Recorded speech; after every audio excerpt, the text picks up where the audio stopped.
We have been wondering when Joe Biden would do something about what's going on in Palestine. The more than 200 Palestinians who've died, the more than 50 children who've been killed. He is, after all, the leader of the free world and a guy who says he's gonna help us get back our soul. Well, he did kind of a little bit more than he did earlier. He spoke by phone with Israeli Prime Minister Benjamin Netanyahu on Monday. And after that, they put out a carefully worded statement saying that the president, quote, expressed support for a ceasefire. And so we were gonna say that, and then we're gonna launch into the commentary. But I thought, no, we need to read the actual statement. It's gonna take a minute, but this is the actual statement that was put out by the White House after that conversation, saying the president spoke today with Israeli Prime Minister Netanyahu. The president reiterated his firm support for Israel's right to defend itself against indiscriminate rocket attacks. So right off the bat, it's framed as focused on Israeli self-defense. That is the main topic. The president welcomed efforts to address intercommunal violence and to bring calm to Jerusalem. He encouraged Israel to make every effort to ensure the protection of innocent civilians. The two leaders discussed progress in Israel's military operations against Hamas and other terrorist groups in Gaza. The president expressed his support for a ceasefire and discussed US engagement with Egypt and other partners towards that end. The two leaders agreed that they and their teams would remain in close touch. So, Adrienne, what are your thoughts on this official White House statement? Well, for official statements, it seemed very lax and passive. It's really interesting to see Biden have no issue taking the fury and calling Putin a murderer. But in this circumstance, it seems like, you know what, I'd support a ceasefire as opposed to, you need to stop, it's not okay, these are human rights violations. You'd expect that if Biden, who expects to be and wants to create this whole human rights legacy for the United States and take this stance, would actually take a stance and be more aggressive. Yeah, it's so, you're totally right, passive. I mean, we have no power, we have no influence. I can merely express preferences, I suppose. Like, we give them billions of dollars in military aid. Now, does that actually buy the leverage to change their policy? I don't know, but I do know that we're not testing that hypothesis. We're not trying to find out. We're just expressing support, as if it's like the exact same sentiment as me tweeting Marvel to release Black Widow earlier. I mean, I don't have no control over the process, but I'd be cool with it. No, you're the president. They take billions of dollars in aid. They buy billions of dollars of weapons from us. That does provide leverage. That leverage should be worth something. And what is more valuable than stopping hundreds more innocent civilians from being killed?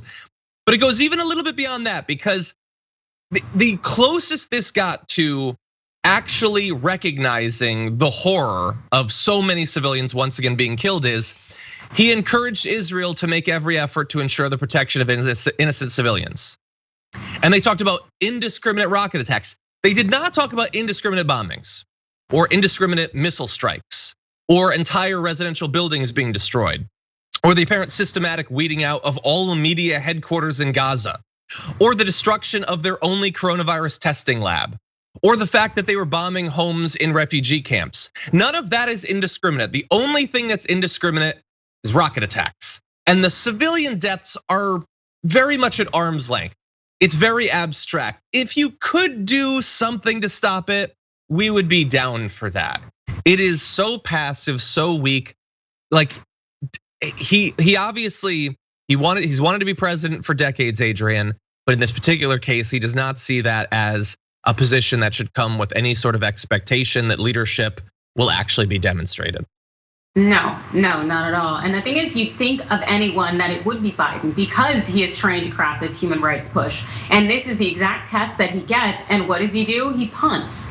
It's so incredibly demoralizing, this thought that, hey, maybe we are on the cusp of change, especially when you see so many other nations and people in various walks of life rising up to speak against these human rights violations. This was a time where we got to show leadership, where we actually got to show strength as a nation, as a true world power. And what do?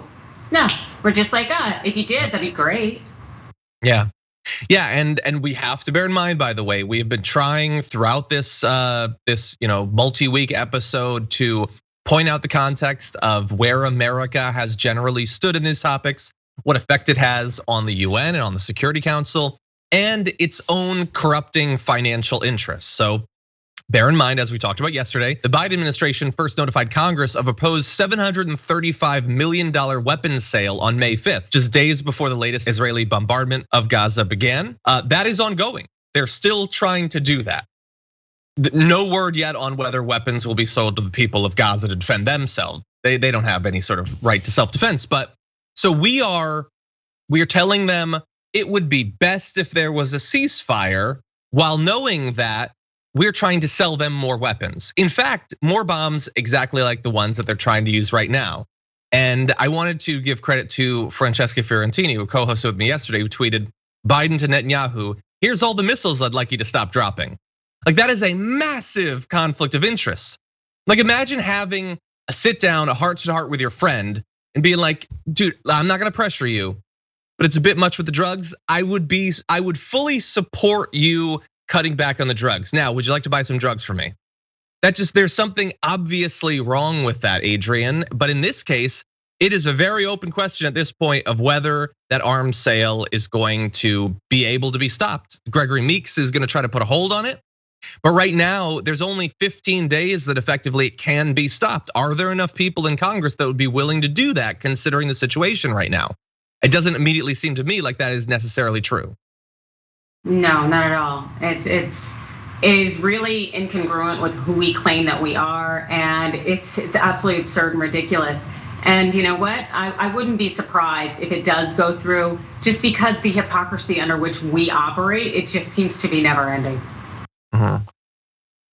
100%.